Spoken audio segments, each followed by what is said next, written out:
예레미야서 1장 11절에서 19절 말씀입니다.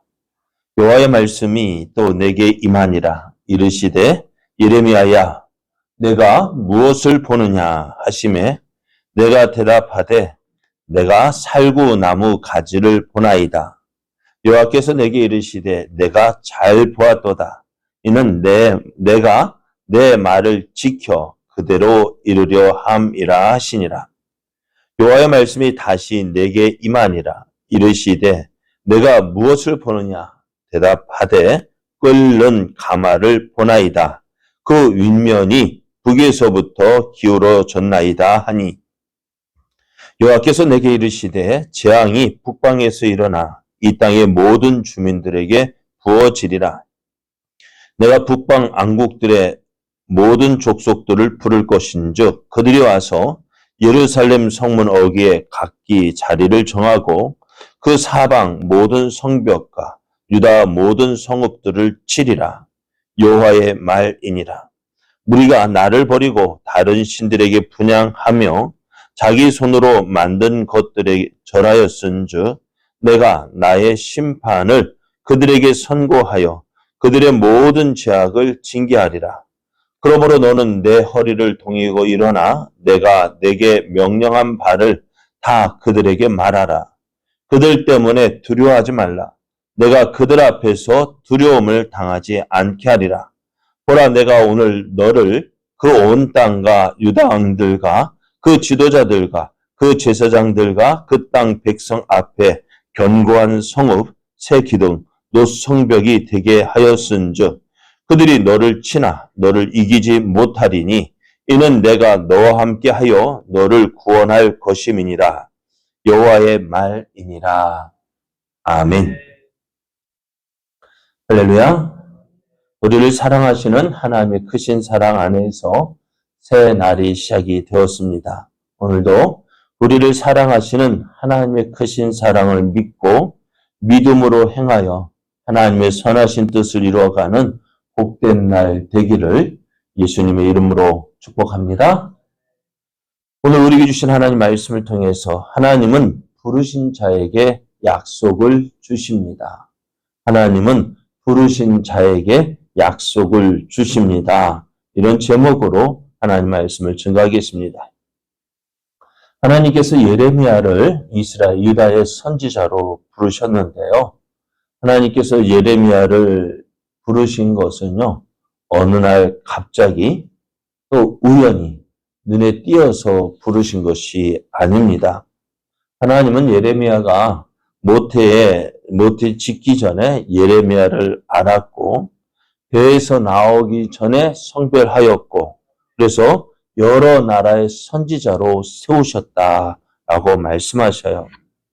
하나님은 하나님의 일꾼을 부르실 때 그냥 부르신 것이 아닙니다. 하나님께서 미리 아시고 또 그를 구별하여 세우셨습니다. 그래서 우리가 그런데 부르심을 받은 예레미야가 어떻게 응답했을까요? 하나님께서 예레미야를 부르실 때에 예레미야는 나는 아이라 어린 아이라서 말할 줄을 알지 못한다면서 거절을 합니다. 이 하나님은 하나님의 부르심을 거절하지 말라고 하십니다. 핑계 대지 말고 이 핑계 저 핑계 대면서 나는 못한다 하지 말라고 하십니다. 왜냐하면은 하나님의 부르심을 받은 자가 해야 할 일은요, 자기 생각을 말하는 것이 아닙니다. 자기 의견대로, 자기 좋은 대로 일하는 것이 아닙니다. 하나님께서 부르신 자는요, 오늘 예레미야는요, 예레미야를 누구에게 보내든지 너는 가며 또 무엇을 명령하든지 말하는 것이 예레미야가 해야 할 일이기 때문입니다. 그러기 필요한 것이 무엇일까요? 어떤 말을 해야 될까?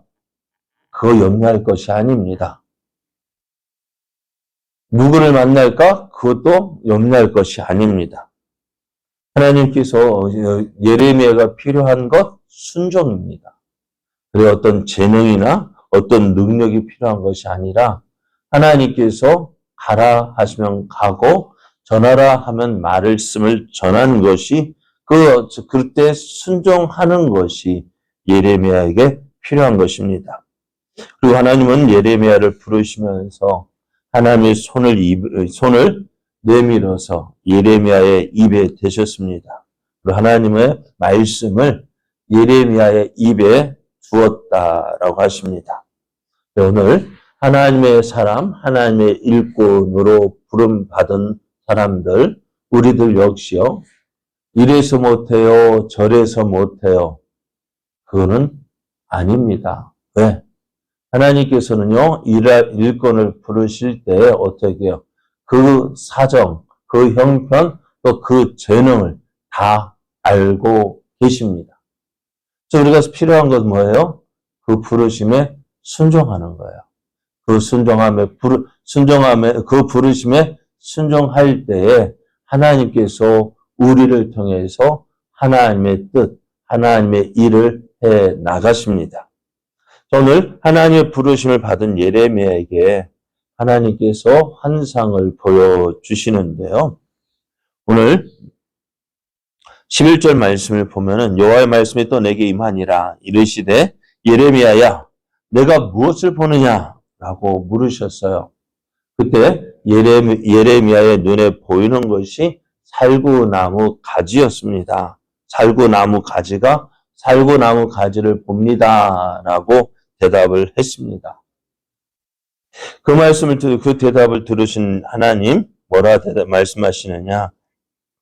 내게 이르시되 내가 잘 봤도다.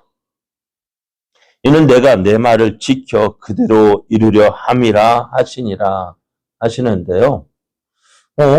살구나무 가지를 보았다고 하는데 하나님 뭐라 말해서 잘 봤다.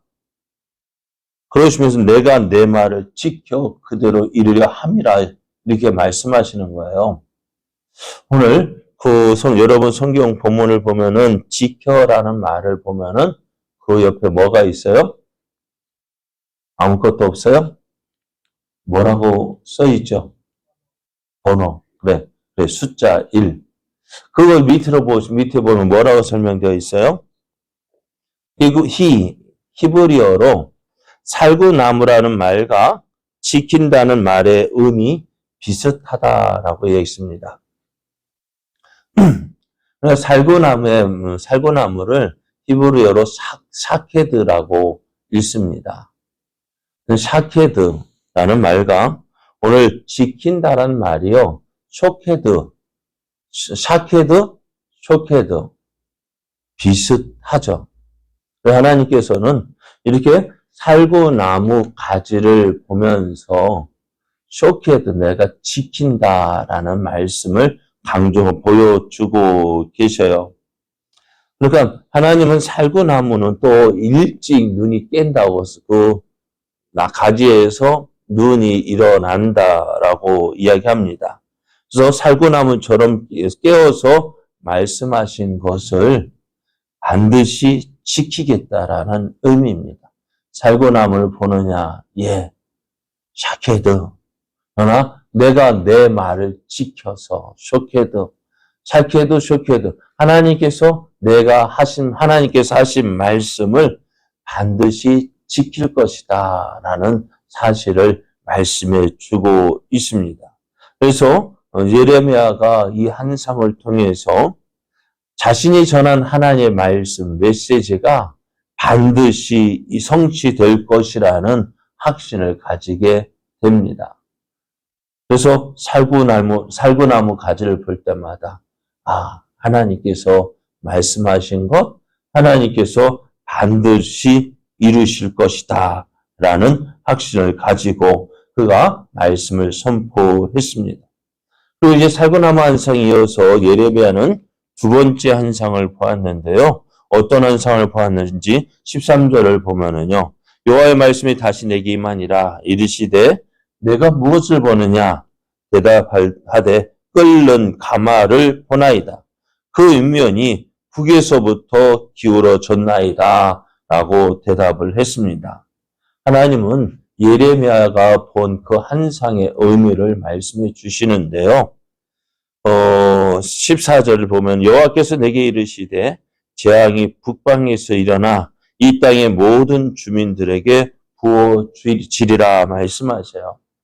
다시 말하면 이 말씀은요, 끓는 가마가 북에서부터 기울어진 그 끓는 가마는요, 이스라엘, 유다를 향한 하나님의 심판의 메시지입니다. 하나님께서 유다에 베푸실 심판이요, 북방에서부터 올 것입니다. 그리고 그 심판의 대상은 예루살렘과 유다 성읍들입니다. 그러면은 이들이 왜 하나님의 심판을 받게 되었을까요? 유다가 하나님의 심판을 받는 이유가 무엇일까요? 66절을 보면은 무리가 나를 버리고 다른 신들에게 분향하며 자기 손으로 만든 것들에 절하였기 때문입니다. 하나님을 버리고 다른 신들을 섬기고 자기 손으로 만든 것들에게 절을 하였기 때문에 하나님께서 그들에게 심판을 선고하고 그들의 죄악에 대해서 징계하실 것이다 라고 말씀해요. 하나님께서 유다를 심판하시는 이유가 무엇입니까? 다른 것 때문이 아니에요. 무엇입니까? 하나님을 버렸기 때문입니다. 그 하나님을 버린 것에 대해서 하나님이 심판하시는데요.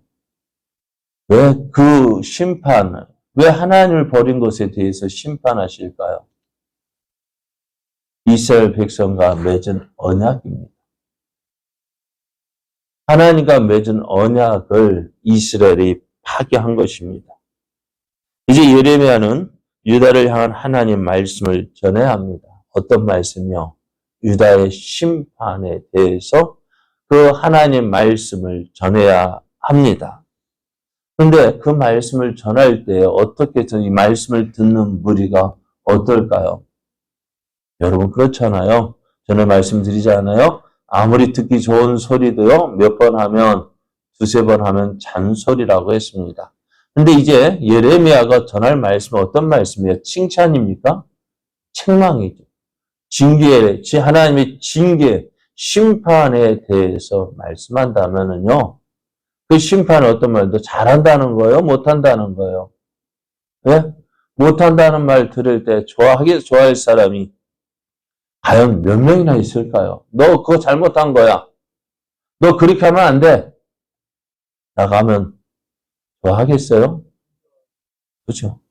안 좋아요. 그럼 어떻게 할까요? 네? 안 좋아하면 어떻게 할까요? 그래요. 때려. 맞아. 그래. 그리고 예레미야가 당할 일들이 어떤 일들일까요? 하나님의 심판을 전할 때 그 심판의 메시지를 듣기 싫어하는 무리들이 어떻게 할까요? 가만히 있지 않을 거예요. 그걸 때릴 거예요. 그러니까 앞으로 예레미야가 하나님 말씀에 순종해서 하나님 말씀을 전할 때에 당하는 어려움들, 고난들 우리가 안 봐도 뻔해요. 근데 하나님은 그 뻔한 일을 예레미야에게 하라고 말씀하실 때요. 어떨까요? 예레미야가 그런 일들 알까요? 모를까요? 알고 있잖아요. 그죠? 하나님은 이렇게 말씀하셔요. 17절을 보면은 그러므로 너는 내 허리를 동이고 일어나 내가 내게 명령한 바를 다 그들에게 말하라. 그들 때문에 두려워하지 말라. 내가 그들 앞에서 두려움을 당하지 않게 하리라 말씀이에요. 하나님 말씀을 전할 때 하나님께서 누구와 하나님 말씀에 순종하여 하나님의 뜻에 순종하여 나가는 예레미야에게 내가 너와 함께 할 것이고 내가 너를 지켜줄 것이다 라고 말씀합니다. 그래서 하나님은 모든 사람 앞에서 강하게 하실 것이고 또 그들이 너를 칠 것이지만 그들이 너를 이기지 못할 것이다. 왜? 하나님께서 예레미야와 함께 하실 것이기 때문에 그렇습니다. 오늘 예레미야의 부르심을 받은 예레미야, 참 누구 말대로 고생길이 환합니다. 뻔합니다. 그럼에도 참 예레미야를 부르셔서 또 보내시는 하나님의 마음을 우리가 이해해야 돼요. 왜요? 누구를 사랑하시기 때문에. 누구를 사랑하실까요? 네? 예레미야를 누구요? 오늘 예레미야를 보내신 이유가 뭐라고요? 나를 아직까지는 나로. 그래요. 죄악에 빠진 유다를 사랑하시기 때문에 그들을 어떻게 죄악 가운데서 구원하시기 위한 그 죄악 가운데서 그들을 구원하시기 위한 하나님의 사랑을 볼 수가 있습니다. 그럼에도 어때요? 저들은 하나님 말씀을, 하나님의 사랑을 깨닫지 못하고 그 하나님 앞에 대한 반역, 배반을 하는 모습을 봅니다. 그럼에도 어떻게 돼요? 하나님 말씀은 증거되어집니다. 왜? 여전히 사랑하시기 때문에요. 그러면서 오늘 저들 말씀을 듣지 않는 저들, 그들을 향해서 누구를 부르신 예레미야 해야 될 일이 뭘까요? 오늘 우리는 어떤 모습에 있을까요? 우리는 이처럼 하나님의 사람으로 부르심을 받았습니다. 하나님 말씀에 불순종하는 사람들 가운데 세워졌습니다. 그럼 하나님께서 우리를 통해서 하실 일이 무엇일까요? 무엇 하기를 원하실까요? 나를 통해서 하나님의 살아계심을 보여주기를 원하십니다. 하나님은 이 세상 가운데 우리를 홀로 두지 아니하신다 하셨습니다. 예레미야를 보내실 때 예레미야와 함께 하시고 예레미야를 지켜주시고 또 세상 유다 사람들이 예레미야를 칠 것이지만 하나님께서 어떻게 하신다고요? 너를 이기지 못할 것이다. 오늘 우리도 그렇습니다. 이 사실을 믿고요. 우리가 해야 할 일이 무엇입니까? 오늘 내가 있는 곳에서 주님, 내가 있는 곳에서 하나님께서 나를 세우신 이곳에서 내가 받은 사랑, 내가 받은 은혜 마음껏 바라게 하여 주옵소서. 그래 나를 통해서 하나님을 알지 못하는 저들이 하나님을 알고 하나님께로 돌아온 놀라운 역사 있게 하여 주옵소서. 우리가 기도하며 해야 할 일이 바로 이것입니다. 오늘 하나님께서 우리를 부르신 이유가 바로 이것입니다. 오늘 이 부르심에 오늘 순종하며 나아갈 때 지켜주시고 보호해주시는 또 함께 해주시는 그 놀라운 하나님의 사랑을 우리가 누릴 수가 있습니다. 이러한 하나님의 사랑, 풍성하게 누림으로 하나님을 마음껏 자랑할 수 있는 저와 여러분 되어지기를 예수님의 이름으로 축복합니다.